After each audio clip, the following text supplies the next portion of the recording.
News చూస్తున్నాం. Nizamabad rural PS లో యువకుడు ఆత్మహత్య యత్నానికి పాల్పడడం కలకలం రేపుతోంది. ఎస్ఐ ఛాంబర్ లో ఆ యువకుడు ఉరివేసుకునే ప్రయత్నం చేయడంతో అక్కడున్న సిబ్బంది అడ్డుకోవడంతో ప్రమాదం తప్పింది. ప్రేమ వ్యవహారంలో హైదరాబాద్ కు చెందిన ఈ యువకుడిని విచారణ పేరుతో రప్పించినట్లు తెలుస్తోంది. ఈ క్రమంలో మనస్తాపంతో ఆత్మహత్య యత్నంకు పాల్పడినట్లు తెలుస్తోంది. ఈ ఘటనపై విచారణకు ఆదేశించారు పోలీస్ కమిషనర్. పలు వివాదాల్లో సెటిల్మెంట్ చేస్తున్నారని పోలీసులపై ఆరోపణలు కూడా ఉన్నాయి.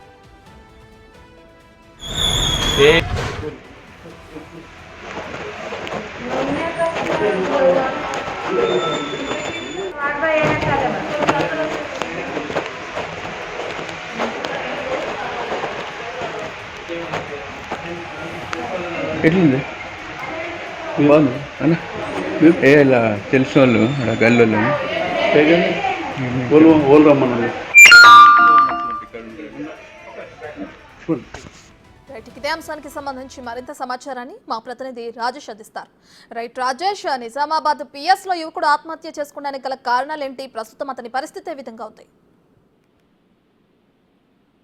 రత్న గత కొంతకాలంగా నిజామాబాద్ జిల్లాకు సంబంధించిన గత పోలీస్ స్టేషన్లు అంటే వివిధ పోలీస్ స్టేషన్లలో ఏదైతే సెటిల్మెంట్ చేస్తా ఉన్నారు. ఈ నేపథ్యంలో గత పనిచేసిన ఎస్ఐ కానీ ఈ మధ్యలో అంటే ఇప్పుడు 2 రోజుల కింద సంబంధించిన సిఐలు కానీ ఎస్ఐలు కానీ బదిలీ అయ్యారు. ఈ నేపథ్యంలో గతంలో పనిచేసిన ఎస్ఐలు కానీ లేకపోతే గతంలో పనిచేసిన సిఐలు కానీ అక్కడ ఆ సంబంధించిన పోలీస్ స్టేషన్లలో పంచాయతీ సెటిల్మెంట్ చేస్తున్న నేపథ్యంలో ఈ ఘటన చోటు చేసుకుని చెప్పుకోవచ్చు. ఈ నేపథ్యంలో నిజామాబాద్ రూరల్ పోలీస్ స్టేషన్ సంబంధించి ఒక వ్యక్తి ఆత్మహత్య యత్నం కలకాలం రేపిందని చెప్పుకోవచ్చు. ఎస్ఐ ఛాంబర్ లోనే ఫ్లెక్సీతో అక్కడ సంబంధించిన ఉరి వేసుకొని ఆత్మహత్య యత్నానికి పాల్పడ్డాడు.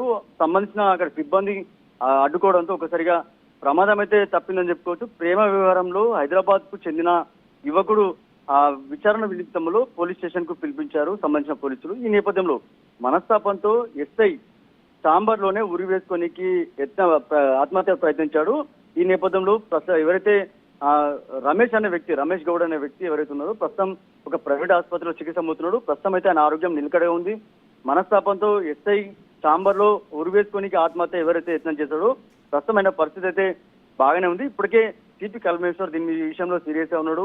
ఇప్పటికే నిజామాబాద్ జిల్లా సంబంధించిన ఎస్ఐలంతా కూడా ట్రాన్స్ఫర్ అవుతున్న నేపథ్యంలో అందరితో పాటు ఉమ్మడి జిల్లా వ్యాప్తంగా నిజామాబాద్ జిల్లాకు సంబంధించి సిపి కల్మేశ్వర్ ఎస్ఐలు కానీ సిఐలు కానీ వారితో స్పెషల్ మీటింగ్ ఏర్పాటు చేశారు. గత కేసులు ప్రజెంట్ కేసులు ఏవైతే ఉన్నాయో వాళ్ళ విషయంలో ఏవేవి పెండింగ్ ఉన్నాయో అనే విషయంలో ఇప్పటివరకు మీటింగ్ పెట్టడం జరిగింది. ఇంతలోనే ఎవరైతే సంబంధించిన రూల్ ఎస్ఐ ఎవరైతే ఉన్నారో ఏసీపీ ఆఫీస్ లో మీటింగ్ జరుగుతున్న నేపథ్యంలో ఎవరైతే రమేష్ గౌడ్ ఉన్నారో Ramesh Goud rural police station వెళ్లి లోపలికి వెళ్లి డోర్ పెట్టుకుని ఆత్మహత్య యత్నం ప్రయత్నించాడు. ఈ నేపథ్యం అప్పుడే అక్కడ ఉన్న సిబ్బంది అంతా కూడా గమనించి అతన్ని హుటాహుటిన ప్రైవేట్ హాస్పిటల్ తరలించారు. అడ్డుకున్న ఎవరైతే అంటే ఆసుపత్రికి వెళ్లిన సందర్భంలో ఆ పోలీసు కూడా సమాచారం ఇవ్వడానికి ఏం జరిగింది ఏం కోణం అనే విషయంలో కూడా మీడియా అడిగినప్పుడు కూడా వాళ్ళు సమాచారం ఇవ్వడానికి వెనుక ముందు చేశారు. ఈ నేపథ్యంలో కూడా అక్కడ ఉన్న హాస్పిటల్ సిబ్బంది కూడా కొద్దిగా వెనుకంజ వేశారు. అయినప్పటికీ అక్కడ వివరాలు తెలుసుకునేందుకు కూడా మీడియా అంతా కూడా ప్రయత్నించింది. ఈ నేపథ్యంలో కూడా ఏదైతే రమేష్ గౌడ్ అనే వ్యక్తి ఎవరైతే ఉన్నారో ప్రేమ వ్యవహారంలో గతంలో కొన్ని కేసులు ఉన్న నేపథ్యంలో ప్రేమ వ్యవహారంలో కొన్ని సెటిల్మెంట్ చేస్తామని చెప్పి కూడా పోలీస్ స్టేషన్ లో చెప్పినప్పటికీ అక్కడ ఆయనకు న్యాయం జరిగిపోవడంతో ఈ ఘటనకు పాల్పడినట్టుగా తెలుస్తుంది. ఈ నేపథ్యంలో కూడా సిపి కల్మేశ్వర్ సీరియస్ గా ఉన్నాడు. అంటే జరుగుతున్న కేసులకు సంబంధించి సెటిల్మెంట్లు ఏవైతే పోలీస్ స్టేషన్లో ఇప్పటికే సిపి కల్మేశ్వర్ చాలా సీరియస్ ఉన్నారు. గతంలో కూడా చాలా మంది ఎస్ఐలు కానీ సీఎల్పై చర్యలు తీసుకున్నాడు, నోటీసులు ఇచ్చారు, వాళ్ళకి మెమోలు జారీ చేశారు. ఇప్పుడు కూడా ఏదైతే రూరల్ పోలీస్ సంబంధించిన ఎస్ఐ ఎవరైతే ఉన్నారో ఆ ఎస్ఐ కూడా మెమోలు రాత్రి కూడా జారీ చేస్తున్నారని కూడా విషయం తెలుస్తుంది. ఈ నేపథ్యంలో కూడా వివరాలు తెలిపేందుకు పోలీసులు నిరాకరించినప్పటికీ ఇటీవల వివాదంలో పోలీస్ స్టేషన్ కి రప్పించి సెటిల్మెంట్ చేస్తున్న వివాదంలో సిపి కల్మేశ్వర్ సీరియస్ ఉన్నాడు. ప్రస్తుతం అయితే ఎవరైతే రమేష్ గౌడ్ ఉన్నారో ఆయన పరిస్థితి నిలకడగా ఉందని చెప్పుకోవచ్చు. Right, thank you Rajesh.